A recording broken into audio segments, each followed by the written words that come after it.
บายดีท่านผู้ชมมาเด้อกินข้าวปุ้นนำกัน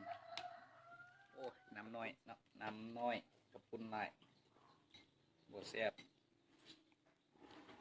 ใส่น้ำหลายๆแล้วเต็มกันนะ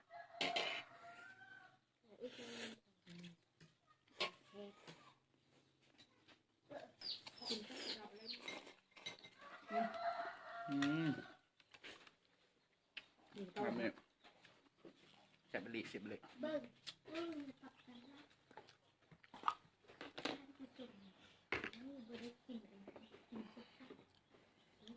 กับกะปินะอีกด้วย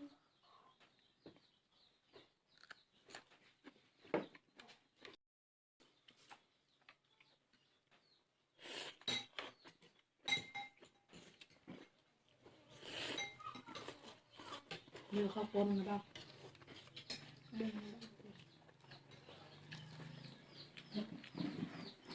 กับแล้วจะลองเข้าเอาเดือดเลยสองตัวสามตัวสี่ตัว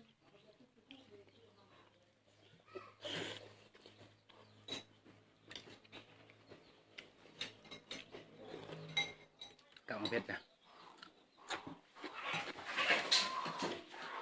เผ็ดบ่เผ็ดบ่เผ็ดบ่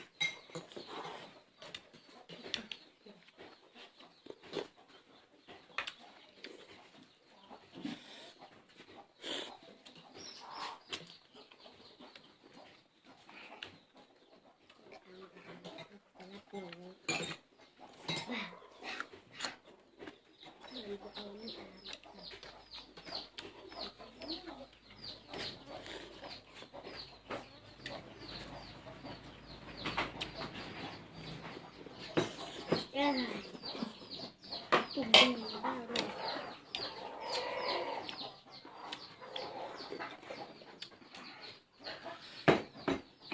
กับเผ็ดๆถึงแซ่บ เผ็ด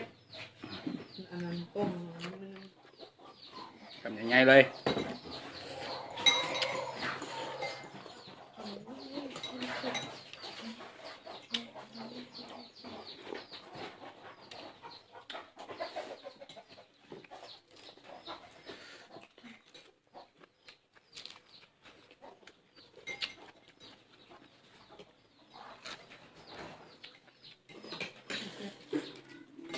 กินไม่ต้องไปเผ็ด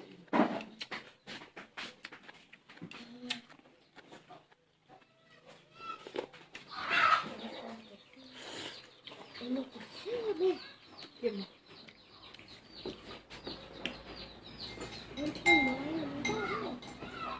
มันได้เป็นลูกก็ตะเกียบมันเชื่อเลย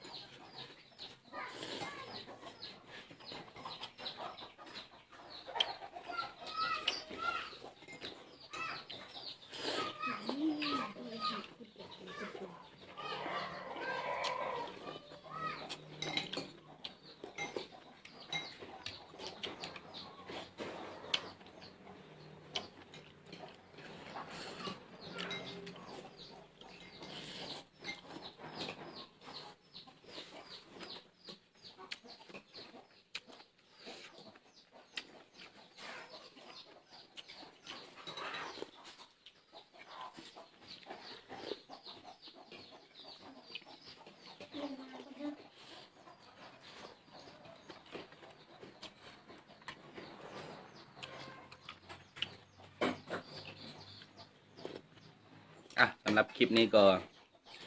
จบเพียงแต่ซ้ำนี้แหละเนาะขอขอบใจ